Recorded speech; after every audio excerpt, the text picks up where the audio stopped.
Hello everyone, in this quick video I'm going to show you how to know your battery health on your Android device using an app called Battery Guru. The app is free. You can download it on Play Store or using the link I provide in the description.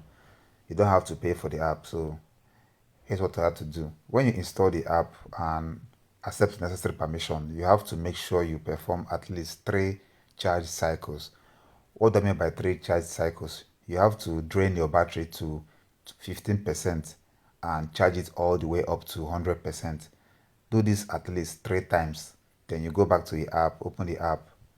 You have to scroll down to the battery health section. Here you're going to see your battery health. As you can see right here, I already have 2 sessions, which is 2 cycles. I have 40,077 mAh battery out of 4,520 mAh, which is excellent.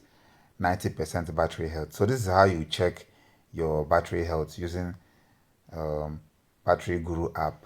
You can also check other stats like your electric current, the battery temperature, your screen on time, and other useful information you can know about your battery. Anyway, that's all for this video. See you guys in the next one.